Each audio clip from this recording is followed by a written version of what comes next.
அஸ்ஸலாமு அலைக்கும் வரஹ்மத்துல்லாஹி வபரகாத்துஹு. அனைவரின் மீதும் இறைவனின் சாந்தியும் சமாதானமும் சகோதரத்துவமும் உண்டாகட்டுமாக. இந்த ரமலானுடைய காலத்தில் நாங்கள் முக்கியத்துவப்படுத்த வேண்டிய விடயங்களில் ஒன்றுதான் இந்த நோன்பு. இந்த நோன்பிற்கு நாங்கள் எந்த அளவிற்கு முக்கியத்துவம் கொடுக்கின்றோமோ அதுபோன்று தொழுகைக்கும் நாங்கள் முக்கியத்துவம் கொடுக்கணும். நோன்புண்டா அதாவது சமுதாயத்தில் நடக்கிற ஒரு ரியாலிட்டியை சொல்கிறேன். சமுதாயத்தில் நடக்கிற உண்மையான விஷயங்களை சொல்கிறேன். அதிகமாக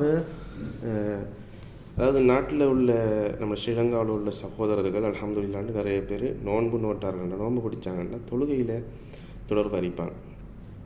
அதிகமான சகோதரர்கள் நான் பார்த்தேன், அதாவது வெளிநாடுகளில் வசிக்கின்ற சகோதரர்கள், அதாவது வெறுமனே இது ரியாலிட்டியாக நடக்குது. அதாவது அல்லாஹ் பாதுகாத்த சிலர்களை தவிர, இறைவன் பாதுகாத்த சிலர்களை தவிர ரியலாக நடக்கிற விஷயத்தை நான் சொல்கிறேன்.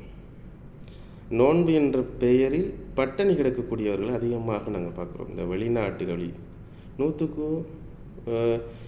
ஒரு 50%, 50% அல்ஹம்துலில்லாஹ்னு நோன்பும் தொழுகையும் குர்ஆனும் இறைவனோடும் இறையச்சத்தோடும் நன்மையை எதிர்பார்த்தும் இந்த நோன்பு அமைய வேண்டும் என்கின்ற அந்த அடிப்படையை பேசிக்காக என்ன செய்கிறாங்கன்னா புரிஞ்சு நடந்துக்கிறார்.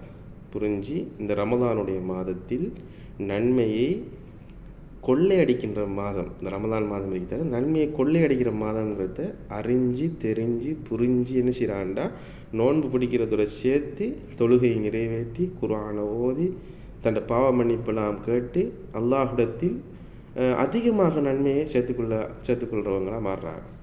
உதாரணமாக சொல்லப்போனால் வியாபாரத்தை எடுத்துக்கொண்டால் வியாபாரத்தில் குறைவான லாபம் கிடைக்கிற காலம் இருக்குது, அதிகமான லாபம் கிடைக்கிற காலம் இருக்குது. அதே மாதிரி இறைவனுடைய விடயத்தில் இது அதிகமான நன்மையை பெற்றுக்கொள்ளக்கூடிய காலம். இந்த காலத்தை நம்ம மிஸ் பண்ணோம்னா இங்கே அடுத்த வருஷம் இருப்போமா இல்லையாண்டு செல்லையில, இன்றைக்கு இருப்போமா நாளைக்கு இருப்போமா, நானோ நீங்களோ யாரும் விதிவிலை கிடையாது. அல்லாஹ் தந்த ஒரு மிக பொக்கிஷமான பாக்கியமான ஒரு மாதம் தான் இந்த ரமலானுடைய மாதம்.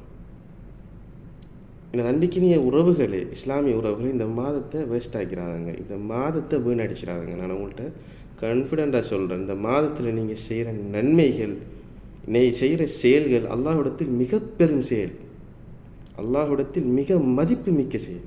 அல்லாஹ்வே சொல்கிறான், நோன்பு எனக்குரியது, அதற்கு நானே கூலி வழங்குகின்றேன்.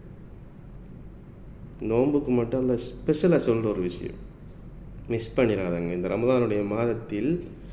அதிலும் வெளிநாட்டில் உள்ள சகோதரர்கள் வெறுமனே நோன்பு